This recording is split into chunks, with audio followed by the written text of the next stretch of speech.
Aren't you a tall glass of water? All jokes aside, the lack of hydration, or I guess dehydration, is the leading cause of fatigue, especially in the morning. Sometimes you don't lack caffeine, it's just a lack of hydration. So please join me in this week's market update for a tall glass of water as we sit back and enjoy the fact that Washington State is one of the worst places to retire in the United States. Yes, you heard that right. Washington State is one of the worst places to retire in, and that's due to its affordability issues. We're going to go into that here in a second, but let's just go into Wallhub's finding and look at some of the metrics that they used, and we'll see which states are the best and which states are the worst, just to kind of get a ballpark idea of why Washington is ranked where it is. So here we go. Let's get right into the finding, I guess. Before we jump right into where Washington landed, let's read why this study was so important. So, Wallhub writes that finding the best states to retire in can be difficult without doing lots of research. Even in the most affordable areas of the US, most retirees cannot rely on Social Security or pension checks alone to cover all of their living expenses. Social Security benefits increase with location inflation, but they replace only about 37% of the average worker's earnings. If retirement is still a big question mark for you because of finances, consider relocating to a state that lets you keep more money in your pocket without requiring a drastic lifestyle change. To determine the best states to retire, Wallhub compared 50 states across 47 key indicators of retirement friendliness. Our analysis examines affordability, health-related factors, and overall quality of life. All right, let's scroll down to our list here. We're gonna see here, there's a map that I included in the thumbnail of the video. Washington's ranked at 43, and you can see just by hovering over states, you can see Texas 39, California 18, which is interesting. You think that California would be really expensive. Anyway, let's go. Here we see Virginia is the best, and let's see who's the worst. Kentucky's the worst. And here we have a close competitor to Kentucky is our own state, Washington, with affordability of 45. So it's the 45th worst state in terms of affordability. We have our quality of life is at 13, which is pretty high, so we're in the top 15 states. And here we're about middle of the pack when it comes to healthcare related issues for retirees. Okay, so I can't really do anything or talk about really healthcare issues or quality of life issues. What I can talk about is there a way to make Washington State a little bit more affordable for the people living here, so we don't have to essentially uproot and go somewhere else where the tax man doesn't rob you blind. So let's explore some of ideas here. We're gonna first though look at our cost of living in Gig Harbor just to see is Gig Harbor really reflective of the overall Washington affordability issues. Oh, just to get a little overview of what we're going to be talking about, we're going to be looking at some of their metrics that they used for their affordability rankings.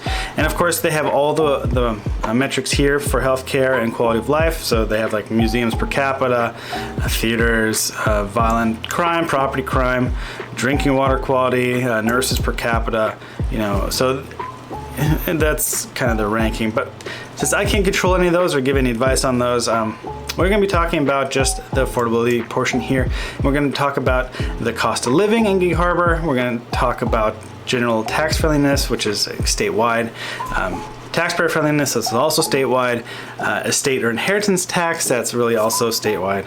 And then these annual costs of in-home services, which is healthcare related issues. So any of these healthcare related issues, I really don't have any control over. Basically, I think Washington, just because it's more expensive than a lot of the other states, labor is going to cost a lot more, so we're going to be probably above average when it comes to those. And that's just the price you pay for essentially the fact we're living in a desirable part of the country where the climate is mild and you don't get cooked during summer and you don't freeze to death during winter. Okay, so let's get into let's start before I get ahead of myself. We're going to start with the cost of living here in Gig Harbor because I want to make this as local and regional relevant as possible. So let's jump into cost of living. Let's go to the cost of living here in Gig Harbor. To begin with, let's look at some of the basics here. So it says our cost of living indices are based on US average of 100. So we're using 100 as a benchmark. Amount below 100 means that Gig Harbor is cheaper than the US average, and anything above 100 means Gig Harbor is more expensive. The overall cost of living in Gig Harbor is 141, and you'll see what is driving that. Before I get into the numbers here specifically, here's some interesting rent by bedroom size if you're interested in that sort of figure. But basically here we have a cost of living map, because I like to compare where we are with some of the more expensive neighborhoods here. And as we can see, Bainbridge, Vashon, Seattle, much of this, Tech Valley here, and I don't know why I call it a valley, it's not really a valley, but basically there's a lot of mosaic tiles here of dark maroon are tech heavy, living costs are expensive, and then as towards you go to the north and to the south, you start getting into the more affordable, quote unquote, areas of the Puget Sound. As we keep going further south, you can get into Tacoma. You see that we get into this kind of lilac color. That's because of the prices in Tacoma are relatively low, because there's a lot of housing inventory and it's not a nice place to live. Versus Gig Harbor, which is a nicer place to live in my opinion. That's why we get back into this Pred color, which is pink red color, and this puts us in at that 141 range here. So we're almost going to cross here into this darker red color. But of course you can see that you don't have to stay here. You can go across a pretty spit and you'd be somewhere where it's in this little whitish, I think it's it has a slight tinge to it, but anyway, this whitish area where you're not paying a lot for housing and you're really close by to everything that Gig Harbor really has to offer. Okay, with that said, let's go look at these breakdowns of what makes up overall. Overall is weighted here, so housing, as you can see, is 30% weight. So really our housing is going to throw us for a loop here in towards this higher cost living. But if we look at groceries here, we're at 105, so basically 5% above average. Healthcare, we're actually below, we're like 12% below the US average, which is surprising. And so the average of, so you can look at here, the average cost of health costs are calculated by using daily rate for hospital room, and the cost of doctor's office visit and dental checkup. So we're doing well in that regard. Our housing, as you can see, is phenomenally high. We're at 230 over the 100 US average. Our median cost, so housing also includes rent, by the way. Median cost of home, we're twice that, or over twice that of the US average, and we're over Washington averages because, well, Washington isn't just the Puget Sound. There's a lot of areas, especially once you go past the Cascades, that's much more affordable than the Puget Sound area.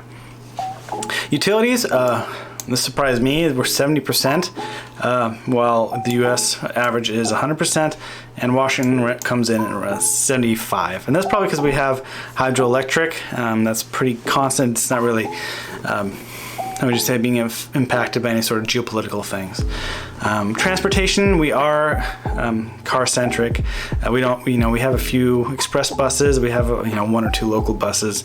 But really, if you want to go anywhere, you're going to need a car, and that's why it's going to be quite a bit of money for any vehicle registration, license taxes, or any. We do have a pretty high gas tax in Washington, not as high as other states, but still on the costly side. But we don't have the Seattle gas tax, so at least that's a good thing.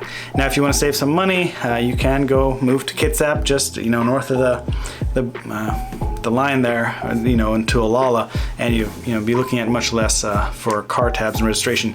It's especially good for those who have a lot of cars. And last thing here, so I kind of didn't say this, but we're 11% above national average, which isn't that much. And miscellaneous here, this includes, let's see, clothing, restaurants, repairs, entertainment, and other services. We're at 130, which is, besides housing, that is the highest thing above 100%. So here we're slightly above, below, slightly above. So this miscellaneous is actually good. So if you're actually looking to save some money, this is a great place to start shaving off some of your expenses. So we can look at, stop buying so much clothing, or you can go to Costco like I do. We can go to Goodwill, restaurants, and you can start to eat in more or have friends come over so you're not like sitting alone, so you can kind of share meals. Repairs, you can learn how to do some things yourself, obviously with current cars. You can't really repair those yourself, so it can get stuck. But it's some home repairs around the house you can learn how to do yourself. Of course, you can cut entertainment. You don't have to go to the movies. You can instead watch at home. So there are certain ways that you don't have to sacrifice quality of life, but with still enjoying some of the things that make life, give a little spice to life. So you can definitely cut on this, this category. All right, so kind of a whirlwind thing. That's pretty much the cost of living. Let's go back where we're going to go to next. So there are ways to cut back on cost of living. The next thing we're going to talk about is tax friendliness. This is not Gig Harbor specific, this is state specific. So let's look at where Washington comes in terms of not property taxes, let's just say general taxes in the US. All right, lucky for us, we have just the metrics we need to look at here. This is Wallhub. They just released this on the 6th of March, so relatively recently. This is all great, up-to-date data. This is states with the highest and lowest tax rates. And you're gonna say, oh, Gig Harbor, or Washington has one of the lowest taxes because we don't have any income tax. Well, let's go look at where we are. We are at number 38. So this is not from highest to lowest. This is 38 being one of the most expensive. So you'll see here, Alaska, one of the cheapest. Here you can see that the difference between the US average and the state is an average Alaskan pays 43.82% less than the average American pays in taxes. And then they do adjust that for cost of living here. So you can scroll over. So what it says after they adjust for cost of living, it's actually the 4th cheapest place and moving Delaware to number 1. So you got Delaware, Montana, and more tax-friendly states up there. And surprisingly, yes, Washington coming in at 38, adjusted for cost of living. We were put down to 40. Let's not worry about that. But basically, we're paying between 11 and 12% higher than the U.S. average here, and that means that the average or the median family pays between $8,000 and $11,000 in state taxes every year. So that's property taxes, that's sales taxes, that's gas taxes. So those are all the other taxes that just the state charges. And yeah, that shows where we are in general sense. The one thing I do want to mention is, I don't know if I didn't mention it in Gig Harbor cost of living here when we go back to groceries. We don't actually have taxes on groceries, which is great. So if you actually think about how much it costs just to feed yourself, the state actually doesn't charge on groceries. And now someone's gonna say, I went to Gig Harbor Safeway and I bought some fried chicken and it cost taxes. Well, yes, buying prepared food is the same as buying, let's say, something at a restaurant. So the restaurant and the prepared food will have sales tax on it. But you have to buy the chicken, let's say, uncooked. So that's the grocery item, not the prepared food. Also, we do have a sin tax, so alcohol, cigarettes, soda, and junk food maybe. I gotta look at that one.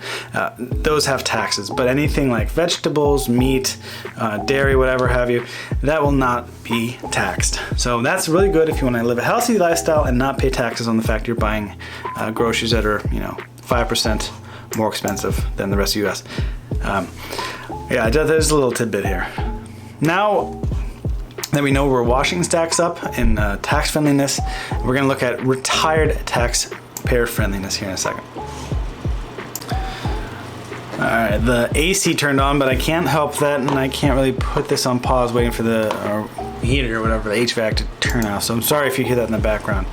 Okay, let's get back to, Washington state taxes on retirement income, or how tax friendly it is for retirees. Basically, it says Washington is a tax-friendly state towards retirees. Social Security income is not taxed. Withdrawals from retirement accounts are not taxed. So that's great news if you're looking to take money from those accounts. I don't think we can get better than that. All right, the next thing we're going to be looking at is our tax friendliness on estate or inheritance tax. Basically, we're going to be going to the Smart Asset, where it pretty much breaks everything down. It says estate tax rates in Washington state are progressive and range from 10 to 20%. The state tax applies to states worth more than $2.2 million and up. The threshold for estate tax in Washington is 2.2 as of 2021, and it is still 2.2 as of 2023. So if a person's estate is equal or less than 2.2, there is no taxes. And now if it is above 2.2, anything above that 2.2 million will be subject to the estate tax. And then they go through the the breakdown of how that is, from the 10 to 20% here. So you can kind of nerd out on that if you'd like. But basically, don't confuse an estate tax with an inheritance tax. So the first thing we have to note is that there's no inheritance tax in Washington state. So if you inherit something from somebody, you don't have to pay taxes on it. Now, what does get taxed is the estate. And here it breaks it down. The estate tax is tax levied on the estate of a recently deceased person before their money or property is passed on to their heirs. This is sometimes called a death tax and only applies to estates worth a particular amount, which was 2.2. So yeah, don't confuse that with an inheritance tax. There is no gift tax, but you have the federal gift tax limit, Washington state tax. Also the state tax is not portable for married couples when both spouses die. Only one exemption of $2.2 million applies. That means you can't just double it up and get 4.4. Anyway, I think that's it when it comes to what Washington has for an estate tax. Now, if you own a house in Gig Harbor outright because you've been living here for 30 years, you're probably halfway to the estate tax. And we're not talking about anything else you're gonna pass on as inheritance. If you have any retirement accounts, brokerage accounts, you have any gold, silver, jewelry, paintings, cars, whatever have you, that gets all lumped into the amount of property you will get taxed on. So even if you're very middle class, you might just get to the $2.2 million mark just by the fact that stuff goes up. So if you're nearing this point and you're like, oh, is there any way around it? I don't want to have essentially the state take 20% of my money or 10% of my money above 2.2. What people do is they find a state that doesn't have an estate tax on it. One of these is Arizona, and that's why it's so popular. First of all, it's a great place to get out of the Washington winter, and they don't have a tax. So if you spend, 183 days in Arizona, now you're an Arizona resident, and you can still live the rest of the time in Washington state, not have to worry about the fact that you have an estate tax to deal with. Now you have no estate tax, and you get to shuttle back and forth and enjoy the better winter weather in Arizona. So that's a common way that people can get around the estate tax. Last thing I want to talk about, and it is probably in all likelihood lumped into this general tax friendliness, but I do want to look at property tax on a separate, here, on a separate level here. So it says property taxes by state. So we have state here on the left. We have the average state tax rate on property, the median home value, how much is taxed on that value, and then hypothetical, if you owned a house in that state that was worth the average median value, how much would that be taxed? That way it's more like an apples to apples comparison. So for example, in Alabama, that median home would cost you $1,800. In Alaska, that would cost you $5,242. So it shows, wow, property taxes in Alaska are super high and super low in Alabama. So let's go down to Washington because that's where we're looking at. So we basically have a property tax of 1%. Yes, that is much lower than, here we can see Wisconsin is almost 2%, Texas, 2%. Sorry, I'm rounding here. Where's New Jersey? I love New Jersey because it's 2.5%. Like you're paying $10,000, $11,000 if you own a $440,000 house. On the other hand, it does keep property prices down because nobody wants to flip that sort of payment every single year. Like if you imagine if they had, our median value, no, thank you. But anyway, I digress. So if you own the median value house of Washington, let's do Gig Harbor. Let's say $700,000 Gig Harbor. You're paying, $7,000 in property taxes every year. And if you own a house that was worth $440,000, you'd be paying $4,300. What this means here, basically in front of you, if you own the median house in Gig Harbor, nothing fancy, nothing special, very middle class, you're looking, between $5,000 and $6,000 in property taxes. And because of the assessed value can swing dramatically, yes, we do have fixed, well, this percentage here, almost the 1%, doesn't quite change a lot, but the fact that they can change the assessed value dramatically, I'll show you here in a second, can cause you, quite a heartburn when you get an extra $1,000 tacked onto your property tax at the end of the year. So that's something to consider, if you're looking at a house in Gig Harbor. So, the middle class can get crushed by property taxes.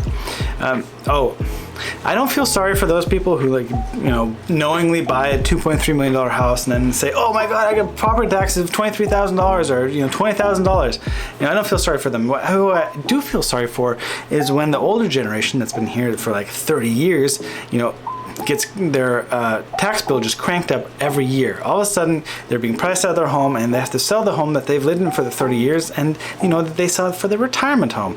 Let me just see if I can find something here. Let's just do random house here. Let's do 1993. Let's see if there's a neighbor that's a little 89. Come on. 5-year house. 1993. Okay, let's do 1993 because I can't find anything better. Waterfront for $270. A 2-bed, 2-bath, $370 sales price. Quite a modest home. Let's look at their assessed value. We go from 1.1 to 1.15 to 1.5 in assessed value. We did have a short tax break. Oh my God! Look at those taxes. Look at that. $12,000, $11,500, $13,000. I mean, that's a lot of taxes for a very modest house. But you can see that somebody who's been in this house for a long time thought, oh, waterfront, it's not exactly Warren Drive. It's, it doesn't have, multi-million-dollar neighbors, but now this is $1 million house plus $1.5 million house. And they're paying through the nose. So these assessed values can change dramatically, and that change is going to be reflected on your bill. So I do feel sorry for these people, but there are some things you can do to hopefully lessen the pain, and this is why I made this little section, the property tax section, a little bit more nuanced here. The first thing I would like to talk about is that there is property tax relief offered by the state of Washington. All you have to type in senior tax exemption Washington State. The first link, I believe, is kind of a handout that basically says what occupancy you have to have, what kind of income you have to have, calculating disposable income, deductions, property tax levies, applying for the exemption, refunds for prior years, and yada yada yada. So basically you read through this, but basically the big one is the income threshold.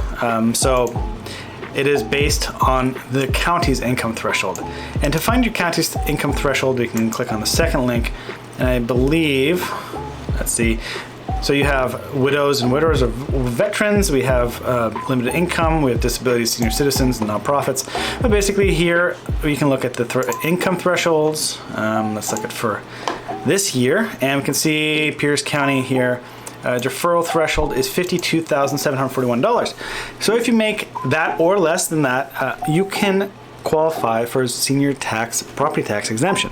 So that's one option. Now, this is not a lot of money, especially if you are combined incomes. So I know a lot of seniors in Gig Harbor make more than this. And so what option do they have? Well, I'm sorry to say, but you probably have to rent out a room in your house. Yes, you have to become a landlord, and that either means you have to opt for a long-term or short-term rental. And you can rent out, you can build an ADU, or you perhaps already have a little cabin or something you have in your lot, and you can rent that out. Or you can rent out a bedroom if you don't have that or want to build one. So you can basically enjoy the B&B lifestyle, and you don't have to run it full time. You can run it, 1 week a month, right? You just let somebody in, they pay you, $1,000 or something for a week, or depending on your house, if you're waterfront, even better, give you $1,000 for a week stay, and that should take care of property taxes for the whole year. And that might be worth it. That is like $12,000 that can be contributed towards property taxes, and hopefully, lessen the load and not have to make you sell your home if you don't want to. The last option that we really have is downsizing. And that means downsizing to a smaller footprint, but also a smaller property, because you do pay for land. So basically you pay less on taxes for the size or the improved value of the property and the size of the land. especially if it's waterfront. For some reason, the state loves taxing you for living on the waterfront. Also, by downsizing, you get to address further mobility issues. So you actually get to address them before they become a necessity. And there's, it's nice being able to already live in a place and feel comfortable there without having to feel like you're all of a sudden uprooted because, somebody can't climb a flight of stairs anymore. I think planning ahead, and then that way you're not rushed and you have to buy a property that perhaps you don't like or requires too much maintenance, and it actually becomes a money pit. So just think of those as benefits. So you get to save taxes and address further, mobility issues down the road by just being ahead of the curve. So those are our three options, right? We have senior tax exemption, we have subletting or letting out part of your house or part of your property, and also downsizing and reducing your tax burden that way. Okay, that was a lot. Hopefully that will make living in Gig Harbor or Washington State a little bit easier on your pocketbook, and I think you can still get by living a great life and retirement life in Washington State. You just have to approach it smart, and by subscribing and watching this and learning from what I have to say, hopefully I can save you thousands of dollars.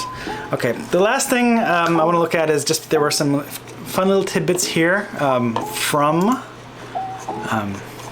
these little life expectancy, and we're going to move this icon down here. Sorry, did I? Let's just zoom in, pretend we were looking at violent crime. Lowest, Massachusetts, New Hampshire, Idaho, Maine, New Jersey.